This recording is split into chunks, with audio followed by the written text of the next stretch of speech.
ॐ अज्ञानतिमिरन्धस्य ज्ञानाञ्जनशलाकया चक्षुर्मिलितं देव तस्मै श्रीगुरुवे नमः। नमो ॐ विष्णुपादाय कृष्णपृष्ठाय भूतले श्रीमते भक्तिवेदान्त स्वामी इति नामिने। नमस्ते सरस्वती देवी गौरवाणी प्रचारिणे निर्विशेष शून्यवादी पाश्चात्यदेशतारिणे। नमो महावदान्याय कृष्णा प्रेम प्रदायिते कृष्णाय कृष्ण चैतन्य नामने गौरति से नमः। हे कृष्ण करुणा सिंधु दीनबंधु जगतपते गोपेश गोपिका कांत राधा कांत नमस्तुते।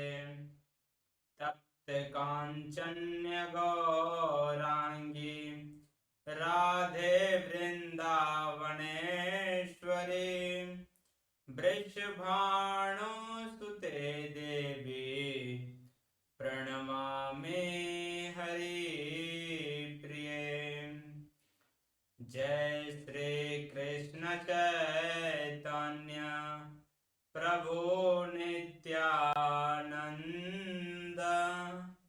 श्री अद्वैत गदाधर शिवासादि गौर भक्तवृंद। हरे कृष्णा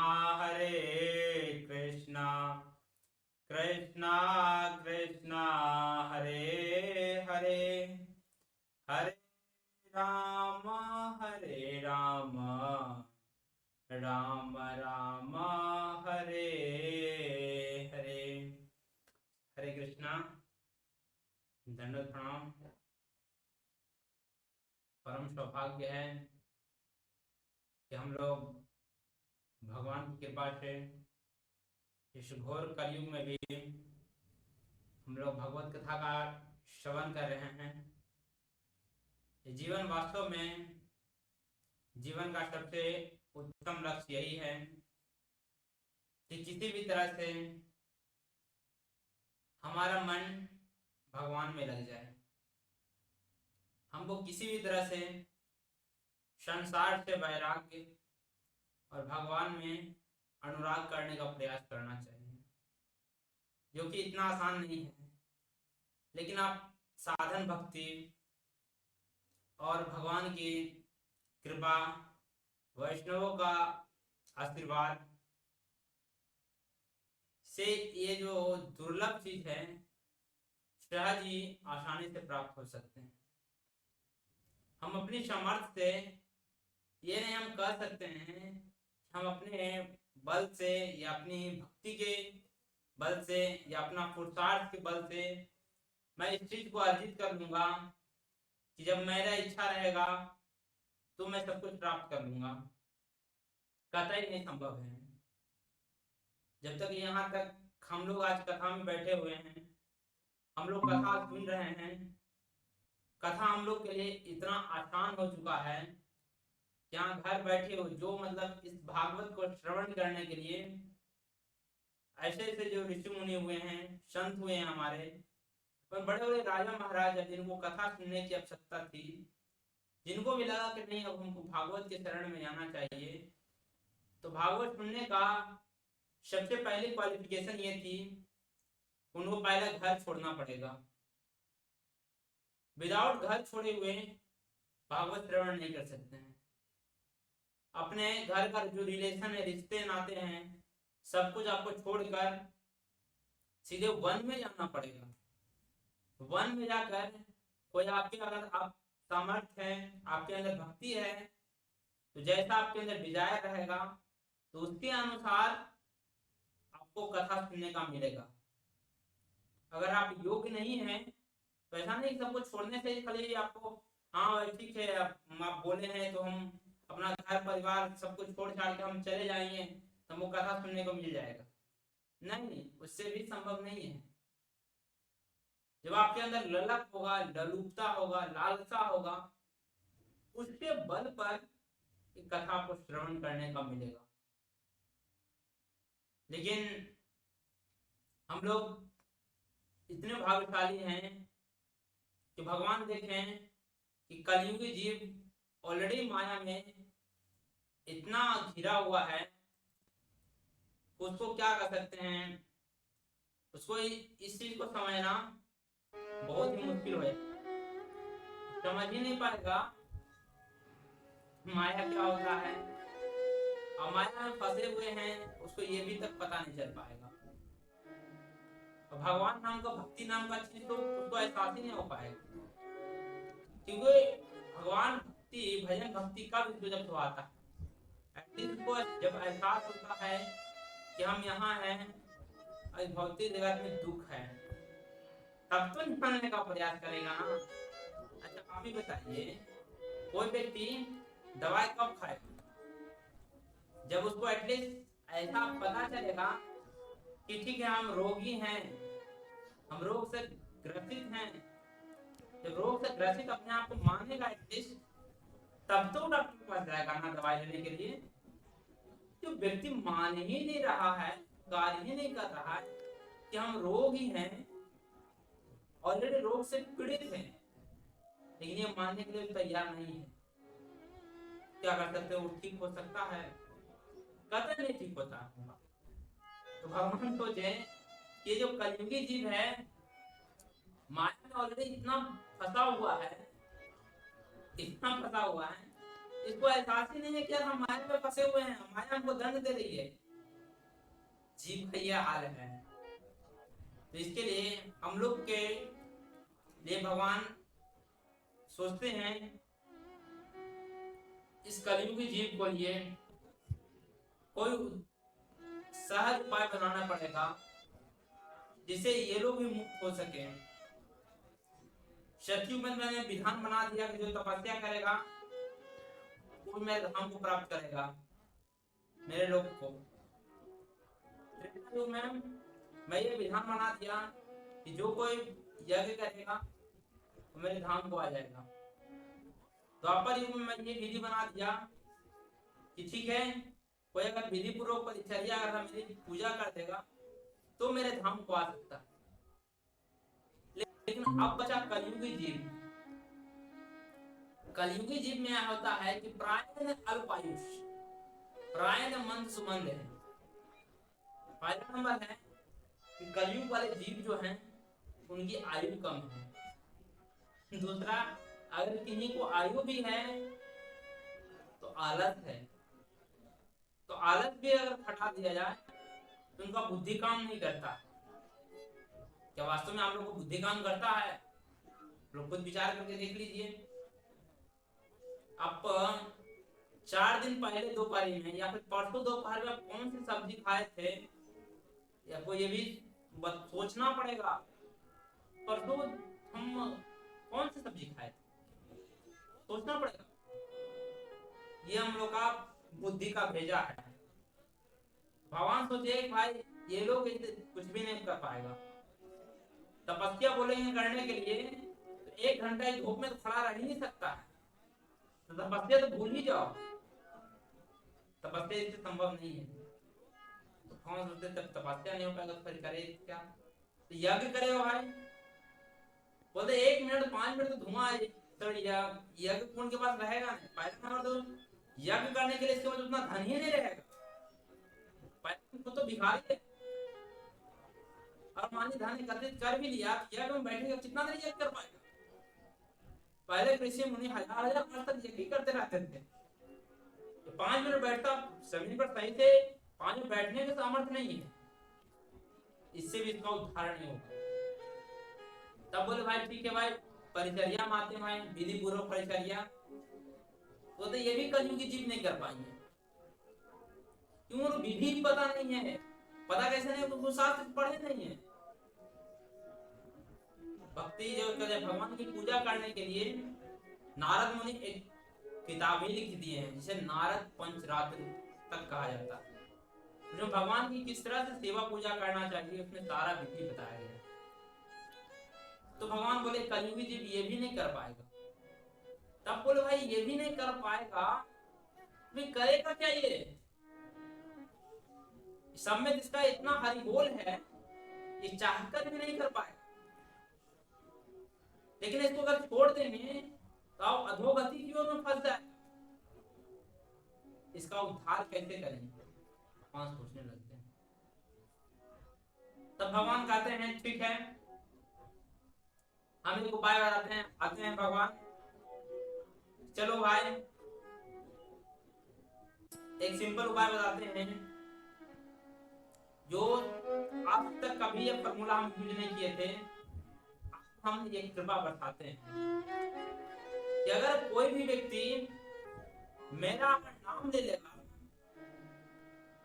तो जो फल सतयुग में तपस्या करने से मिल रहा था, जो फल त्रेता युग में बड़े बड़े यज्ञ करने से मिल रहा था, जो फल द्वापर में विधि पूर्वक परिचर्या करने से मिल रहा था, वो इस कलयुग में सहज ही प्राप्त हो जाएंगे, केवल और केवल भगवान का नाम लेने से। तो ये तो फॉर्मूला बता दिया भाई। तब तो बोले कि आप तो जीव उपाय निश्चित गारंटी हो गया होगा कि अब जीव नाम इतना सिंपल उपाय बता दिए भाई कि तुमको यज्ञ भी नहीं करना पड़ेगा, तपस्या भी नहीं करना पड़ेगा, विधि पूर्वक पूजा भी नहीं करना पड़ेगा, तुम बैठ के खाली खाते पीते नाम ले लो, हम इतने तुमको सारा फल दे देंगे। भगवान देखते हैं कि यार हम तो फॉर्मूला बता दिए हैं, एक पता चला कोई अप्लाई ही नहीं कर रहा, मतलब बना बनाया जूस है, फिर भी खाली घोटना है, पीना है, लेकिन फिर भी कोई नहीं पी रहा है। तब भगवान सोचे भाई आप करे तो करे क्या भाई कलयुग जीव के उद्धार करने के लिए।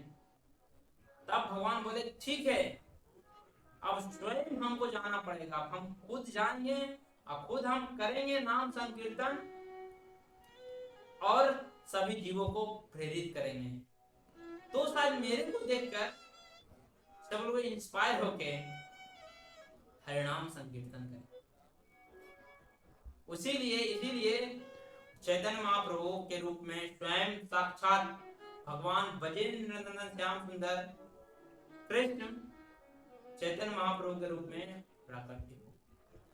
इसके लिए केवल और केवल हम लोग जैसे बद्ध जीवों के लिए उद्धार के लिए, और उनका कोई रीजन नहीं था। उसी में चैतन्य महाप्रभु कहते हैं कि तुम्हारे इसमें सबसे पहले बता दिए तुमको, देखो हम हरे नाम को सिंपल बना देते हैं। क्या सिंपल? इसमें सारा विधि विधान हटा देते हैं। खाते पीते सोते जागते तुम किसी भी अवस्था में हो, तुम नाम लो, फल देगा ही देगा। जैसे कोई किसान है, खेती करता है, तो बीज जैसे जब बसंत ऋतु का सीजन आता है तो किसान बीज छिड़क देता है, तो ये नहीं दिखता कौन बीज सीधा सीधा गया है, कौन टेढ़ा गया, नहीं, भूमि में बीज चला गया, डला गया, कल उनको सिंचन करिए सही से, फल देगा ही देगा। जस्ट लाइक वही है। कभी देखते हैं भाई बीज फेंकते हैं तो जैसे ऑटोमेटिक अपने एडजस्ट होता है, लेकिन जब निकलता है, जब पेड़ उनसे कुछ मतलब निकलता है तो सीधा ही निकलता है, फल देता ही देता है। जस्ट लाइक वही हरे नाम है। हो सकता है कई बार हम जब करें मन लगे या ना लगे, कई बार मन पूरा फ्रस्ट्रेट हो गया, भाई यार मन नहीं लग रहा, बाधा डाल रहा है, क्या करें? लेकिन फिर भी कहते हैं आप उस अवस्था में भी दीजिएगा तो हरे नाम फल देगा। मन नहीं लग रहा, क्या करें, छोड़ दें? नहीं, मन लगाने के लिए भी आप हरिनाम करिए, इसके लिए दूसरा कोई उपाय नहीं है। कई मन जब कर देते कोई अपराध बन जाता है, तो अपराध से मुक्ति के लिए भी हरिनाम जपिए। मतलब इसमें जो अपराध है, हरिनाम इतना सामर्थ्य है कि सारे पाप ताप से यूं नष्ट कर दे, यूं। हम लोग उतना उतना वेद में इसलिए नहीं आ पा रहा है, इतना रियलाइज नहीं आ पा रहा है, क्यों? ऑलरेडी हमारा पाप जो नाम जो है, पाप जो पर्वत इतना खड़ा है, जैसे जैसे नाम ले रहे हैं हरिनाम, मेरा पापों पर काट रहा है, जैसे जैसे मेरा पाप खत्म हो रहा है, लेकिन कभी भी रियलाइज होने लगता है यार भक्ति करना चाहिए, भक्ति करने से हमको फायदा मिल रहा है, हमें परिवर्तन आ रहा है। कब? जब आप निष्ठा को पालन करिएगा। हरिनाम जो है अद्भुत अद्भुत, इसका मतलब क्या कह सकते हैं, कितना भी मुख से अगर इसका वर्णन किया जाए, इसका गुण नहीं गाया जा सकता। तो हम लोग चैतन्य महाप्रभु अद्भुत चीज दिए हैं, हम लोग प्रयास करें इसका अधिक से अधिक फायदा उठाएं। तो आइए थोड़ा बहुत भगवत गीता का भी रास्ता स्वादन कर सकें, ऐसे थोड़ा बहुत तात्विक सात्विक चर्चों से हम लोग हरिनाम का महिमा सुनते रहेंगे, क्योंकि हमारा सभी चीज का मूल सार है, सभी वैदिक ग्रंथों शास्त्रों का मूल कंक्लूजन यही है, अंत में हरिनाम पर ही आता है। चाहे आप कोई वेद चाहे कोई शास्त्र ना पढ़े हैं, लेकिन आप सबका सार अगर आप हरिनाम ले रहे हैं, आपको किसी चीज कोई ग्रंथ कोई चीज का पढ़ने की जरूरत नहीं है। अल्टीमेट सब क्या होता है, मेन होता सार नहीं होता है, सार समझ जाइए तो सब कुछ आप समझ गए। तो जितना भी चारों वेद 108 उपनिषद 18 पुराण जितना है, सबका एसेंस सार रूप में ये हरिनाम संकीर्तन है। हरिनाम कोई चारों वेद पढ़ लिया है, कोई 18 पुराण पढ़ लिया है, 108 उपनिषद पढ़ लिया है, लेकिन यदि वो हरिनाम नहीं जपता है तो मानो जीरो है, माइनस में, वो अनपढ़ गवार है, वो कुछ फल नहीं उसको मिलेगा। लेकिन एक मूर्ख व्यक्ति है जो कोई नहीं वेद पढ़ा है ना शास्त्र पढ़ा है, लेकिन वो हरिनाम जप रहा है, तो उससे जो पढ़ा है उससे 100 गुना ज्यादा फल इसको मिलेगा। इन्होंने एसेंस को समझ लिया। तुम पढ़ के क्या फायदा, तुम सारी समझ में। हम लोग सार ग्राही बनने का प्रयास करें, भार ग्राही बनने का प्रयास नहीं करें। आइए हम लोग भगवत गीता में हम लोग समय बिना विलंब किए हुए कूदते हैं कि अर्जुन को भी यहाँ सार ही बता रहे हैं। सौभाग्य से अर्जुन को भी भगवान ज्ञान देते इसमें बताते हैं कि तुम सुख दुख लाभ हानि विजय पराजय पर विचार किए बिना युद्ध करो, ऐसा करने से तुम्हें कोई पाप नहीं लगेगा। जैसे पिछले श्लोक में स्वयं भगवान खुद कहते हैं अर्जुन तुम मेरी आज्ञा से मेरे काम करो तो तुमको कोई तरह का भय नहीं होगा, तुमको कोई तरह का कष्ट नहीं होगा। लेकिन तुम अपने अगर कर्तव्य पालन करते हुए तुम्हारी मृत्यु भी हो जाती है, तुम्हारे लिए स्वर्ग का द्वार खुला रहे। अगर तुम मान ली तुम जीत जाते हो तो पृथ्वी का राज भोगोगे। इसलिए है अर्जुन, तुम सुख दुख लाभ हानि विजय पराजय सब कुछ चिंता छोड़ दो। क्या होगा, तुम केवल और केवल अपने कर्म पर तुम अडिग रहो, कर्म को ध्यान दो, बाकी हम पर छोड़ दो अर्जुन, मैं सारा सब कुछ मैं देख लूंगा। इस बोलना आसान होता, हमको अगर भगवान ना कहें किसी के बाद सुख दुख लाभ हानि विजय पराजय सब कुछ छोड़ छाड़ के तुम केवल और केवल भक्ति करो, बाकी मैं सब कुछ देख लूंगा, तो ये है भगवान। अब बोल दिए तो ठीक है, बोलना इतना आसान है लेकिन करना इतना बहुत ज्यादा मुश्किल है। तो जब जीवन में दुख आता है व्यक्ति तिलमिला जाता है, व्यक्ति समझ ही नहीं पाता भाई करे तो करे क्या। उसी समय धैर्यता की परीक्षा होती है। जो कम निश्चित में विपत्ति के समय ही आप कितना धैर्यवान हैं, आप कितना अड़िग हैं, वो देखा जाता है, समझे। लेकिन आप अगर भक्ति में एडवांस किए हुए रहिएगा तब वो प्रभावित नहीं करेगा। जीवन में दुख तो आएंगे, लेकिन सुख दुख ये दोनों पहलू है। जैसे आप कभी दुख के लिए मेहनत करते हैं कि भाई दुख महाराज इधर आ जाइए, अब मेरे पास आइए, अब बहुत दूसरे यहाँ रहे हैं, थोड़ा मेरे दरवाजा भी खटखटाइए, कभी आप मेहनत करते हैं नहीं। लेकिन दुख आते हैं ना, बिकॉज ये कर्म का खेला। अब जब कर्म किसी डिवोटी का नहीं है तो भगवान उसके साथ लीला कर रहे हैं, तो ये कंडीशन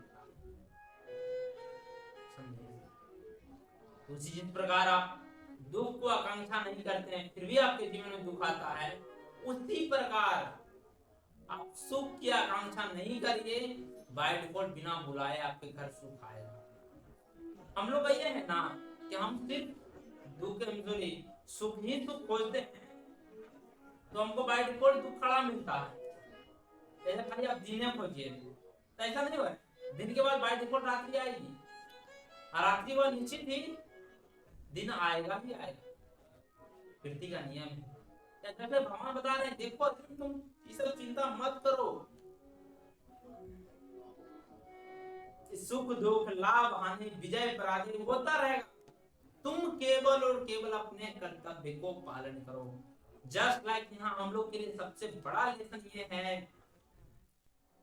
कि हम लोग का जो कर्तव्य है कि भगवत प्राप्ति करना, भगवान की सेवा करना, तो निसंकोच होकर करते हैं।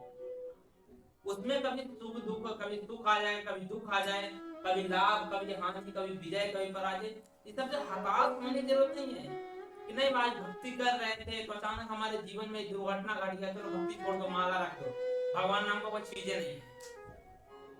ये नॉर्मल चीज के लिए है, ये प्योर डिवोटी का ये लक्षण नहीं है। तो भगवान हल्का सा टेस्ट क्या ले, आप दिखा रहे हैं अपने आप नंबर से दिखाते हैं, भगवान भगवान हमको तपस्या हम मैं बहुत एडवांस डिवोटी हूँ, मेरे पर कृपा करिए कृपा करिए।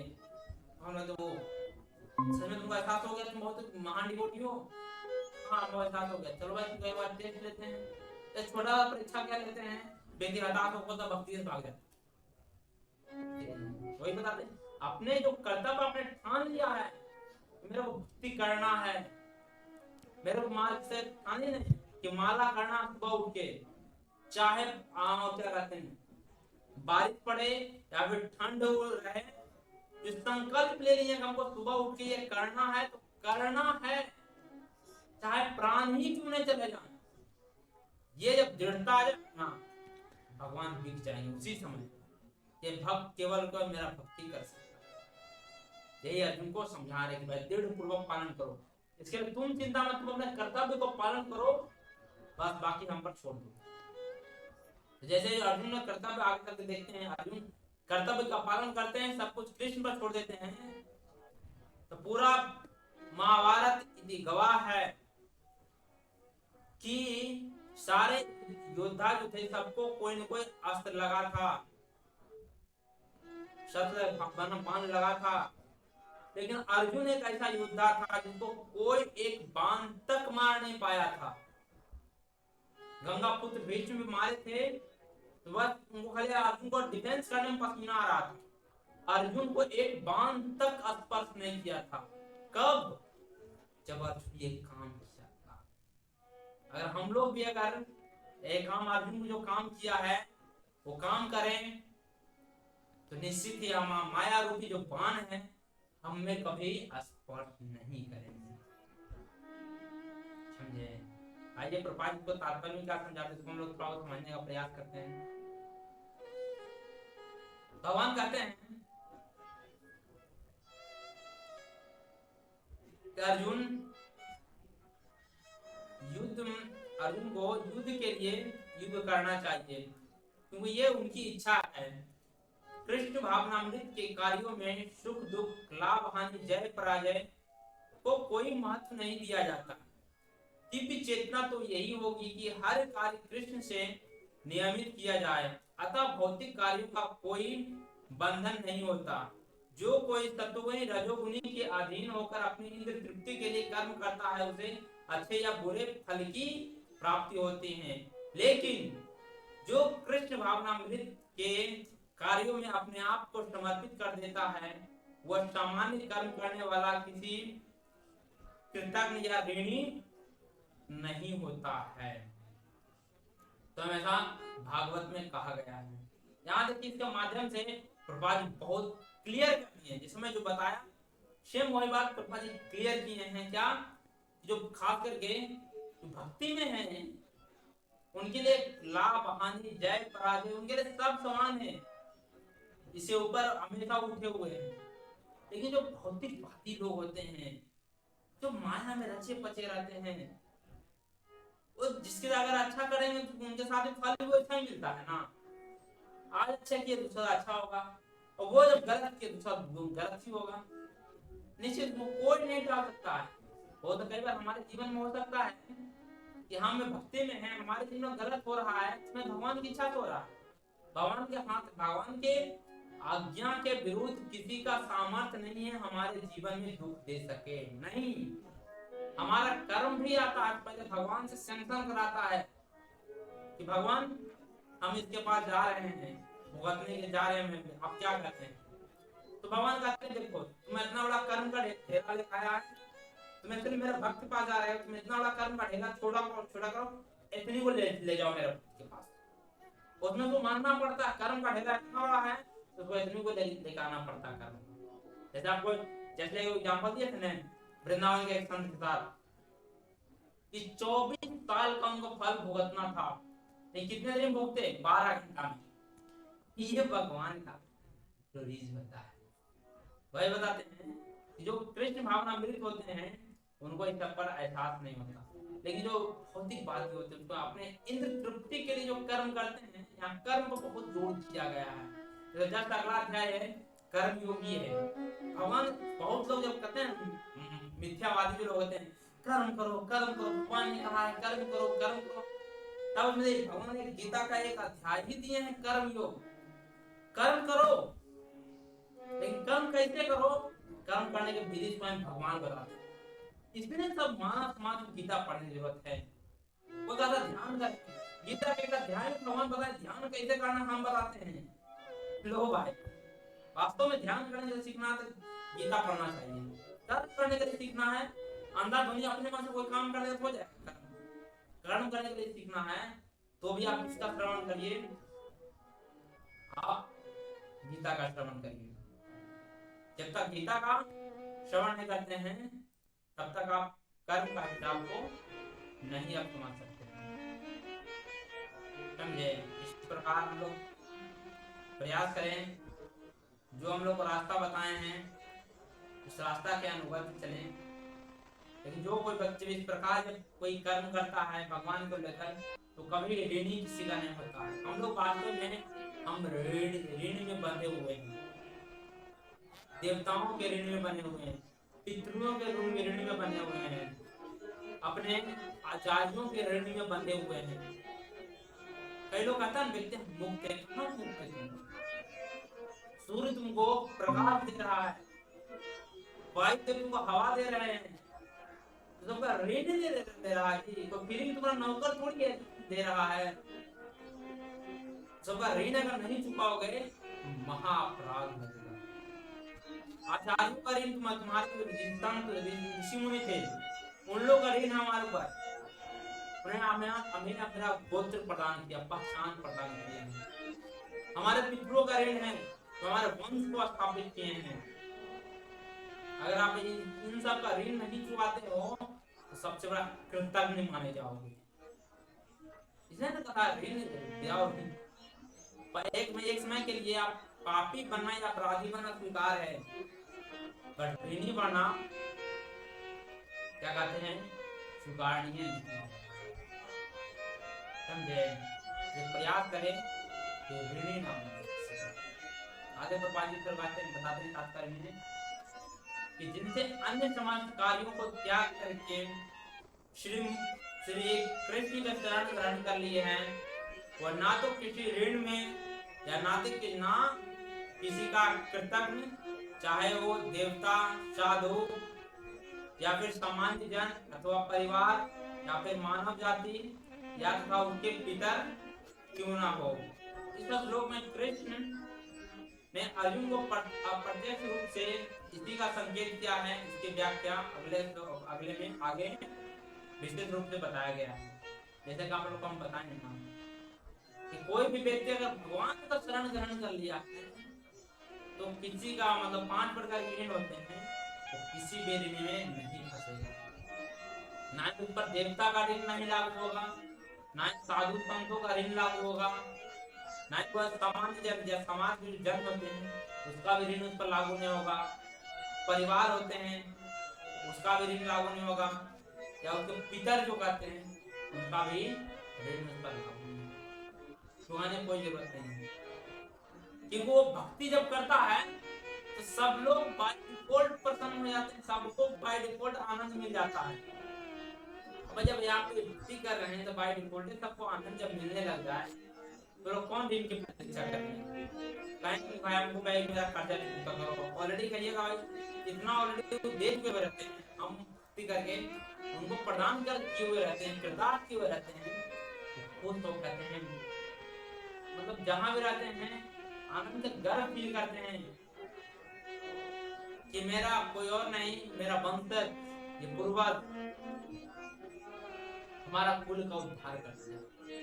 मैं बार बार बताता हूँ ना, लोग बहुत सौभाग्यशाली हैं, बहुत सौभाग्यशाली हैं, ऐसा तो कह नहीं सकते हैं। तो हमारे को अपने पूर्वज को देख लीजिए ना, उनके पास ऐसा स्थिति था कि उनको सही से खाने का खाना नहीं था, रहने के लिए घर नहीं था, केवल वो खाना पीना रहना इस सब को जमा करने में उनके सारे उनका निकल जाता। भक्ति क्या करेंगे, सब करेंगे, लेकिन भगवान की कितनी बड़ी हम लोगों की कृपा है, भगवान के हमको कुछ भी कमी नहीं है। तो अगर हम लोग इस अवस्था में अगर भक्ति ना करें, जो हमारे किसी भी अपना जो कहते हैं पूर्वज जो हमारे हैं, पितर जो हैं, अपना सब कुछ मेहनत करके, अपना फना करके, हमारे लिए इतना मेहनत करके सब कुछ छोड़ के गए अपने पहचान को, और उनके लिए अगर ना कर सके कुछ, हमसे बड़ा कृतज्ञ कौन माना? हम लोग को परम कर्तव्य बनता है। ऐसे आप कोई अन्य कार्य सोचिएगा कि हम आओ कोई काम करके हम इन लोग को खुश कर देंगे, इन लोग को क्या कह सकते हैं प्रसन्न कर देंगे, तो नहीं, ऐसा नहीं होगा, आप नहीं कर पाइएगा। बोलिए ना भाई क्या करिएगा, क्या पैसा भेज दीजिएगा कि चलिए भाई आपके लिए आपको पैसा कमी पड़ रहा है, आपको हम पैसा भेज देते हैं, क्या पैसा भेजिएगा? क्या खाना भेज सकते हैं? उनसे उनका उद्धार हो जाएगा? आप यहाँ जाके कुछ भी साधन करिएगा उनका उद्धार नहीं होगा, लेकिन भक्ति करिएगा तो भले उनका निश्चित ही उद्धार होगा। तो हमें प्रयास करना चाहिए, जो भी पितर जो हैं हमारे जो ऋण में बंधे हुए हैं, सिंपल उपाय है भाई, आप पांच व्यक्ति का ऋण लेके बैठे हुए हैं, लेकिन उन सबको पांचों का ऋण चुकता करने बैठेंगे तो हमारा सारा उम्र बीत जाएगा। देखिए ना एकदम देवी देवता कितना मदद कर रहे हैं, अग्निदेव हमको अग्नि प्रदान कर रहे हैं जिससे हम लोग भोजन खा रहे हैं, उनका भी एक ऋण है ना, ऋण को नहीं दे रहे हैं, उनका ऋण चुकता करने लगे तो सूर्य देव आएंगे, चंद्र देव आएंगे, वरुण देव आएंगे, इसका ऋण चुकता करिएगा सारा उम्र ही खत्म हो जाएगा। अगर आप बिना ऋण चुकता किए हुए अगर आप मरते हैं तो सबसे बड़ा कृतज्ञ है, कृतज्ञ के लिए नरक के अलावा कोई रास्ता नहीं है, ऑलरेडी आपने कर्जा ले समझे। लेकिन आप भक्ति अगर आप करते हैं तो फिर आपको सहज ही इससे ऊपर उठ जाते हैं और किसी भी ऋण के बंधन में नहीं रहते। वो बहुत बड़ा अपॉर्चुनिटी मिला है, इसको सहज ही पालन करें। और इसी तरह जैसे अर्जुन को भगवान बताते हैं सुख दुख लाभ हानि जय पराजय के सबको चिंता किए बिना हम भगवान की सेवा में लगे हमेशा रहे। अब भगवान की सेवा में जब लगे रहेंगे तो ये सब चिंता नहीं रहेगी। भौतिक इबादत में जब लगे रहेंगे तो बड़े सब चिंता रहेगा, मेरा नाम हो जाए, मेरे को पैसा मिले, मेरे को सब सम्मान करे, कोई कुछ बोल देगा भाई मैं इतना बड़ा व्यक्ति हूँ, मेरे को आदर नहीं करता। जब भक्ति करिएगा सब कुछ आसानी से मिलेगा। ऐसा मौका मिला है, वो हर आसानी पालन करें, आगे भगवान से प्रार्थना करें जो कुछ भी हमसे भूल चूक हो रहा है माफ करिएगा। मैं प्रयास कर रहा हूँ थोड़ा बहुत साधन भक्ति में टिकने का। तो इसी तरह अजय हैं ये करते हैं। ठीक है, हरे